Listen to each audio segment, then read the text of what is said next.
समस्त पंचायत रे शतकड़ा 80 रु ऊर्ध लोकाल बॉडी रे सरपंच समिति सभ्य जिला परिषद कॉर्पोरेटर काउंसिलर समस्ते विजु जनता दल रही। बर्तमान खेद और दुखर विषय होउछि बर्तमान आम जहाँ पाइबा कथा सरकार तरफ जो सहयोग पाइबा कथा से सहयोग बर्तमान आम पाई पारना। दीर्घ वर्षे 3 मास 4 मासर सरकार ये सरकार पैसा देवारे डेवलपमेंट पैसा देवारे विफल होती जहाँद्वारा कि जो कार्यक्रम नवीन बाबू समय होता से कम को बर्तमान मेन्टेनान्स धरी नियंतु रास्ता गोटे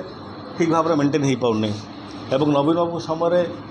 जो जो कार्यक्रम होता सी बर्तमान आउ कि देखापी ना स्कूल कथा कहतु 5T माध्यम आम जो स्कूल करते आम गंजाम जिले में हस्पिटाल देखु कैंसर हस्पिटाल एत बड़ हस्पिटाल गोटे होता सी बर्तमान तार काम ठप हो रही। आउटडोर को पैसा आसाला आउटडोर को भंगा जाए गोटे नूतन आउटडोर करा इनडोर पैसा आसाला बर्तमान से कार्यक्रम दीर्घ 17 मास होगा प्राय किसी काम होनी कौटी माटी शूलाटे पड़ूनी से भाई समय ब्लॉक रे सरकार को तरफ सहयोग किसी ना एवं पंचायत निर्वाचन कथा कहले लोक मैंने समस्त जानी सारे जे ये सरकार चलवाड़े विफल होती जोटा सब मौलिक सुविधा लोक देवा कथा स्वास्थ्य शिक्षा और गमनागमन और आईन श्रृंखला ये 4टी क्षेत्र में सरकार माने चरम अवहेला कर।